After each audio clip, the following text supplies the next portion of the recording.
The spirit of Thanksgiving was alive in the Oval Office as President Trump and New York City's socialist mayor-elect Zohran Mamdani met for the first time.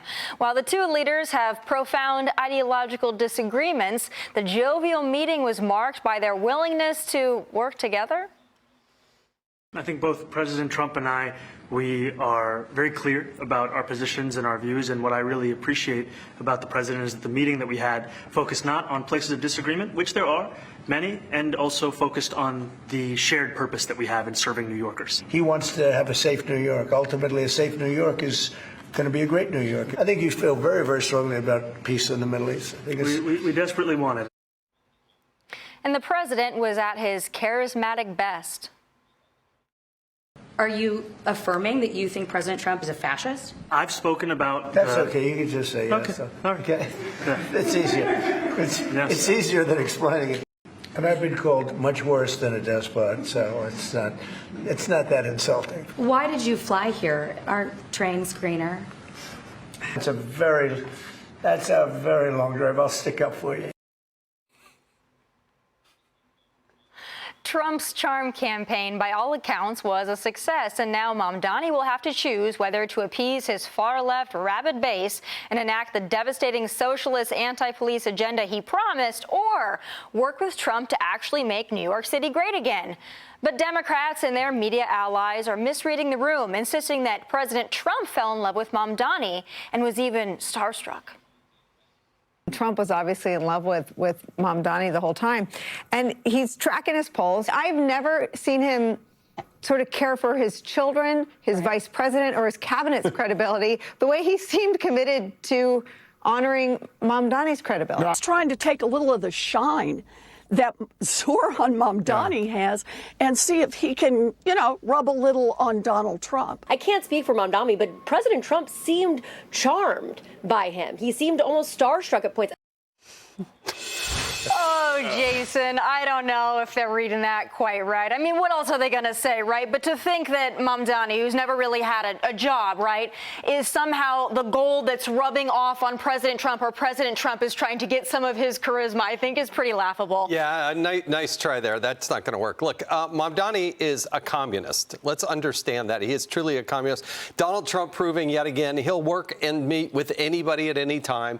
And it's really hard to convince, the average person across the country. All they've heard from Mamdani and all these people on the media and everything else, oh, he's a fascist and he's Hitler and he's all these things. And are you kidding? I mean, he could not have been more magnanimous in working and saying, I love New York. I want it to be safe. I want it to be secure. I think it's a good meeting that they had. But Donald Trump, I think, just showed what it's like to be presidential. And they can fight about the individual things later. I think there's going to be some fights to come. But, Taylor, part of this, I was a little perplexed by it, I'll be honest. I always thought it was going to be cordial, but the way that it played out, I think most people were a little surprised at just how joyous and jovial it was. But I got to say, the part that I love, especially as we're headed into the holiday season, is that for all the people that call people names and you don't want to work with the other side, the fact that they could be in the same room and have a discussion that turned out like that, I think it's a model for the country. Totally well said, and I agree. And I think it's really good to show that if affordability is the buzzword that Donald Trump used in 24 and affordability is the buzzword that Mamdani's using in 25, how do we use that to actually get something done? Because that's sort of the economic issue that's on people's minds and is going to be the economic issue going into midterms. Now, we have vastly different views on how we are going to get to affordability. One on the right is cutting regulation, opening up competition, and allowing businesses to flourish. The other one is big government social spending and giving everything away for free and tax the rich. But the buzzword is there. So if we can agree a little bit in that meeting, if Donald Trump wanted to give him an income statement or balance sheet analysis about how to balance a budget, I'm all for it. We'll see maybe again. The proof is going to be in the pudding for New York City. It absolutely will. David, I want to get your insight into the strategy here by President Trump, because I think he played it well. I think it was very well played. But what do you think his strategy was with just how he acted, how he interacted, how he played for the cameras? What was behind it? Look, this was Trump being Trump, nothing unusual. He'll meet with anyone. By the way, he's the second U.S. president who had a very public meeting with a communist. Ronald Reagan was the other one. Incompetence, that's how you attach Mamdani. He's not just unqualified, he's incompetent in the job. Rudy Giuliani and I had a long discussion about the things that he won't be able to do the job. By the way, like Bill de Blasio, will they give Mamdani the security clearance because de Blasio couldn't get it? They actually gave it to the chief of police at the time. 4,000 NYPD officers eligible for pension retirement January 26. The words are the same. The views are vastly different.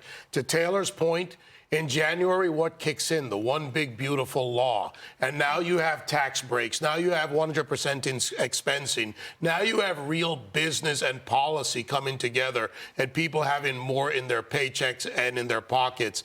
Mamdani's going to take $700 million. He can't really do it. MTA belongs to Kathy Hochul. He's going to try and do all these things. And he's a weak mayor in a weak mayor town, or an incompetent and a weak mayor in a weak mayor town where the council is more dangerous than the mayor. Well, while Mamdani's meeting with Trump was a fun spectacle, we shouldn't forget that Mamdani is a devout socialist. I can tell you I am someone who is a democratic socialist. I've been very open about that. And I know there might be differences about ideology, but the place of agreement is the work that needs to be done to make New York City affordable. Well, unfortunately for New Yorkers, his idea of affordability includes taxing the job creators and implementing price controls, which will inevitably lead to shortages and less wealth. But socialism is making waves in the Democrat Party. Yesterday, 98 House Democrats voted against a resolution condemning the horrors of socialism. And recent polls show far more Democrat voters have a positive view of socialism more so than capitalism. Well, Charlie Kirk explained why young people in particular are drawn to this dangerous ideology. A permanent renting class in this country is the prerequisite, is the leading ingredient for radical politics that nobody wants to see. We need to reinvigorate the ownership economy. And then all of a sudden, when you own stuff, you're less likely to burn down a Wendy's and vote for candidates like Zohran Mamdani.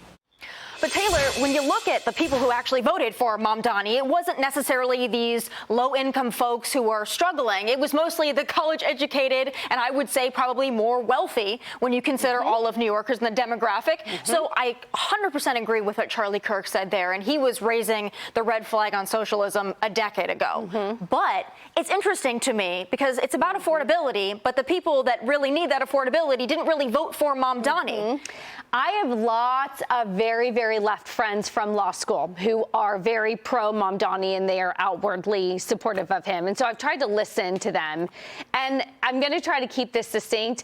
I blame the previous generation, the wealth that they then passed down to their children, and they were so busy trying to get into the hotshot private school that they didn't take the time to educate their children that the whole reason they're in that place is because of capitalism. So part of me doesn't want to see a city burn, but do we need to burn to rebuild New York City from the inside out? Do we need to really sort of understand how scary socialism can be to really get back to capitalism? Because I will tell you, all of the Gen Z friends in their late 20s or late 30s that I've gone to school with, they're very pro-Mamdani. They see him as the savior because they can't afford anything, or they're saddled with student loan debt, and now they're trying to get a job, and the job isn't really out there. So that's sort of one of the issues. Yeah, it's a big issue. Jason, back to this meeting, though. Yeah.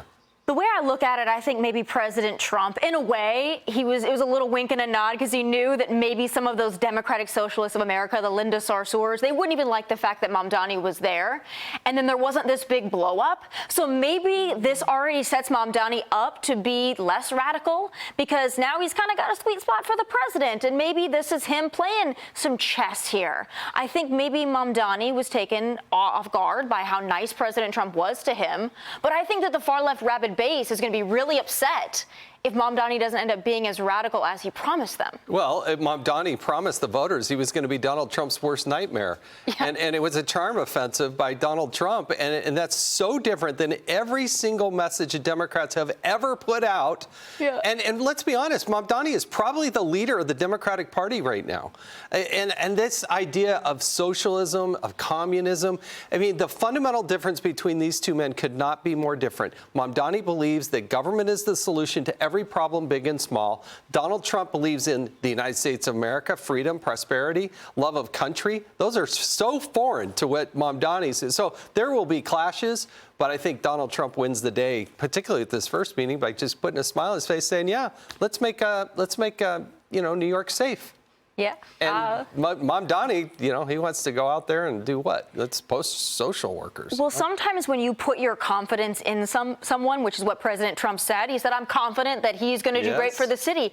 It's almost like you're setting them up to then have to maybe moderate yourself a little bit because you gave him that vote of confidence. So now you kind of can't fail. I think it was genius. Hey, Sean Hannity here. Hey, click here to subscribe to Fox News YouTube page and catch our hottest interviews and most compelling analysis. You will not get it anywhere else.